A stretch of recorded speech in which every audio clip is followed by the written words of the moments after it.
ಶಿಡ್ಲಘಟ್ಟ ನಗರದ ತ್ಯಾಜ್ಯ ಸೇಕರಿಸುವ ಕಸ ವಿಲೇವಾರಿ ಘಟಕದಲ್ಲಿ ಪದೇ ಪದೇ ಬೆಂಕಿ ಕಾಣಿಸಿಕೊಳ್ಳುತ್ತಿದ್ದು ಗ್ರಾಮಸ್ಥರು ರೊಚ್ಚಿಗೆದ್ದಿದ್ದಾರೆ. ವರ್ಷದಲ್ಲಿ 3-4 ಬಾರಿ ಈ ರೀತಿ ಬೆಂಕಿ ಕಾಣಿಸಿಕೊಳ್ಳುವುದು ಇಲ್ಲಿ ಸಹಜವಾಗಿದೆ. ಬೆಂಕಿಯನ್ನ ಸಂಪೂರ್ಣವಾಗಿ ನಂದಿಸುವಲ್ಲಿ ಅಧಿಕಾರಿಗಳು ವಿಫಲರಾಗಿದ್ದಾರೆ. ಹೀಗಾಗಿ ಗ್ರಾಮಸ್ಥರು ಅಧಿಕಾರಿಗಳನ್ನ ಘಟಕದಲ್ಲಿ ಕೂಡಿ ಹಾಕಿ ಆಕ್ರೋಶ ವ್ಯಕ್ತಪಡಿಸಿದರು. ನೂರಾರು ನಾಯಿಗಳು ಪಕ್ಕದಲ್ಲೇ ಕೂಗಾಡ್ತಾ ಇದರಲ್ಲಿ ರೋಡ್ ಇದೆ, ಶಿಡ್ಲಘಟ್ಟ ಹೊಸಕೋಟೆಗೆ. ನೂರಾರು ನಾಯಿಗಳು, ಎಷ್ಟು ಜನ ಬಿದ್ದು ಕೈಲು ಕಾಲು ಪ್ರಾಣ ಹಾನಿಗಳಾಯ್ತು. ಯಾರು ಸರ್ ಈ ಕಷ್ಟ ನೋಡೋರು?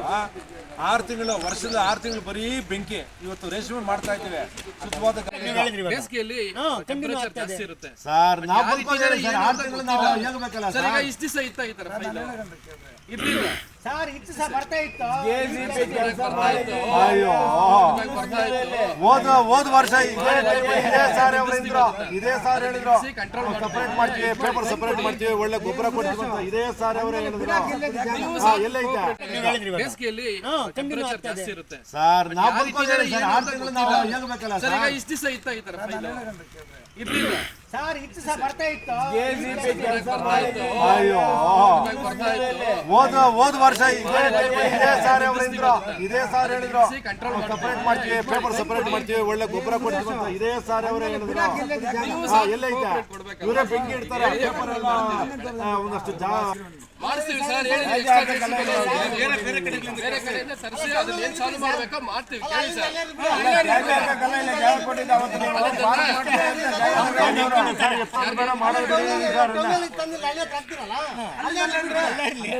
ಈಗ ನೀವು ಬರಬೇಕು, ಮೇಂಟೈನ್ ಮಾಡಬೇಕು, ಅದನ್ನ ಮೇಂಟೈನ್ ಮಾಡುವ ಸರ್. ಎಷ್ಟು ಜನ ಕೈ ಕಾಲು ಬಿಸಾಡಲ್ಲ ಸರ್, ಈ ನಾಯಿಗಳಾವಳೆ ನೊಣಗಳಾವಳೆ. ಇದು ಶಿಡ್ಲಘಟ್ಟ ನಗರದ ಹೊರವಲಯದ ಹಿತ್ತಲಹಳ್ಳಿ ಗೇಟ್ ಬಳಿ ಇರೋ ಕಸ ವಿಲೇವಾರಿ ಘಟಕ. ನಗರದಲ್ಲಿ ಬೀಳೋ ಎಲ್ಲ ಕಸವನ್ನು ತಂದು ಇಲ್ಲಿ ಡಂಪ್ ಮಾಡಲಾಗುತ್ತೆ.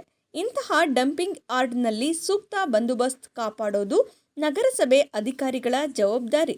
ಆದರೆ ನಗರಸಭೆ ಅಧಿಕಾರಿಗಳ ನಿರ್ಲಕ್ಷ್ಯಕ್ಕೆ ಒಳಗಾಗಿ ಇದ್ದಕ್ಕಿದ್ದಂತೆ ಕಸ ವಿಲೇವಾರಿ ಘಟಕದಲ್ಲಿ ಬೆಂಕಿ ಹೊತ್ತಿ ಹುರಿದಿದೆ. ಇಲ್ಲಿ ಬೆಂಕಿ ಹತ್ತಿ ಹುರಿತಿದ್ರು ನಗರಸಭೆ ಅಧಿಕಾರಿಗಳು ಮಾತ್ರ ಕ್ಯಾರೆ ಹಂದಿಲ್ಲ.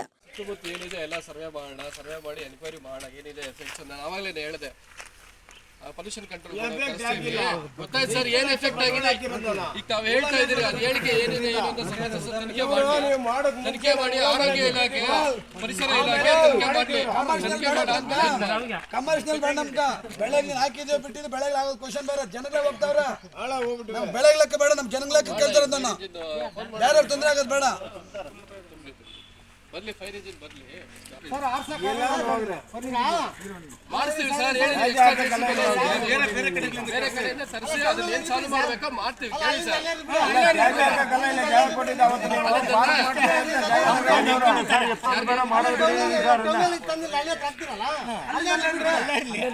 ಈಗ ನೀವು ಬರಬೇಕು, ಮೇಂಟೈನ್ ಮಾಡಬೇಕು, ಅದನ್ನ ಮೇಂಟೈನ್ ಮಾಡುವ ಸರ್. ಎಷ್ಟು ಜನ ಕೈ ಕಾಲು ಬಿಸಾಡಲ್ಲ ಸರ್, ಈ ನಾಯಿಗಳಾವಳೆ ನೊಣಗಳಾವಳೆ.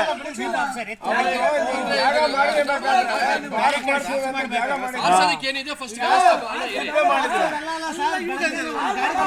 ಇರಿ ಸರ್. ಯಾಕೆ ಫಸ್ಟ್ ಆರ್ಸಡ ಇದೆ.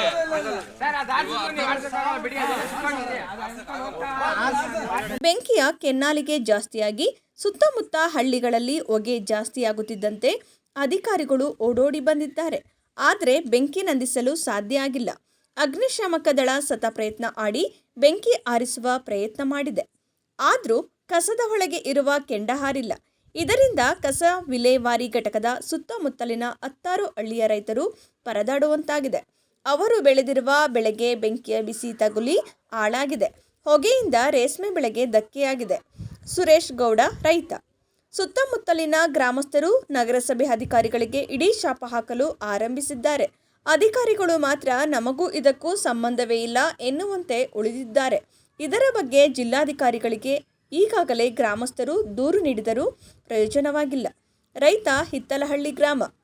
ಏನಿದೆ ಎಲ್ಲ ಸರ್ವೆ ಮಾಡಿ ಎನ್ಕ್ವೈರಿ ಮಾಡೋಣ, ಏನಿದೆ ಎಫೆಕ್ಟ್ಸ್. ನಾನು ಆವಾಗಲೇ ಹೇಳಿದೆ, ಪೊಲ್ಯೂಷನ್ ಕಂಟ್ರೋಲ್ ಗೊತ್ತಾಯ್ತು ಸರ್, ಏನ್ ಎಫೆಕ್ಟ್ ಆಗಿದೆ ಈಗ ತಾವು ಹೇಳ್ತಾ ಇದ್ದೀರಿ. ಅದು ಹೇಳಿಕೆ ಏನಿದೆ ಏನು ಅಂತ ತನಿಖೆ ಮಾಡಿ ಆರೋಗ್ಯ ಇಲಾಖೆ, ಪರಿಸರ ಇಲಾಖೆ. ಹಿತ್ಲಳ್ಳಿ ರೇಷ್ಮೆ ಕೃಷಿಕರು ಈ ಒಂದು ತ್ಯಾಜ್ಯ ಘಟಕನ 15 ವರ್ಷದಲ್ಲಿ ಪ್ರಾರಂಭ ಮಾಡಿದರು. ಹಿಂದೆ ಏನೋ ನಾವು ಅದನ್ನು ಒಂದು ಪಾರ್ಕ್ ಮಾಡ್ತೀವಿ, ಅದು ಇದು ಮಾಡ್ತೀವಿ ಅಂತೇಳಿ ಹೇಳಿ ಸುಳ್ಳು ಭರವಸೆಯನ್ನು ಕೊಟ್ಟು ಇವತ್ತು ಲಕ್ಷಾಂತರ ಲೋಡ್ನ ಈ ಪ್ಲಾಸ್ಟಿಕ್ ತ್ಯಾಜ್ಯಗಳು ಅದು ಇದು ಶಿಡ್ಲಘಟ್ಟ ಪಟ್ಟಣದ ಕಸ ತಂದಿಲ್ಲಿ ಆಗ್ತಾಯಿದ್ದಾರೆ. ನಮಗೆ ಈ ಬೆಂಕಿ ಅವಘಡ ವರ್ಷಕ್ಕೆ ಕಡಿಮೆ ಅಂದರೆ 6-7 ಬಾರಿ ಆಗ್ತಾಯಿದೆ. ಈ ಹೊಗೆ ಎದ್ದರೆ 3-4 ಕಿಲೋಮೀಟರ್ ವ್ಯಾಪ್ತಿ ಪರಿಸರಿಸಿದೆ. ಇವತ್ತು ನಮ್ಮ ರೇಷ್ಮೆ ಬೆಳೆಗಳಿಗೆ ತುಂಬ ಮಾರಕವಾಗಿದೆ. ಶುದ್ಧ ಗಾಳಿ ಬೇಕಾಯಿತು.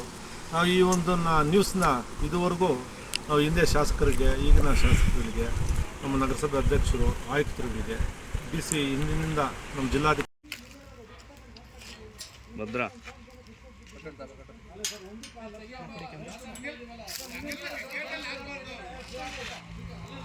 ಬಿಡ್ಲಾ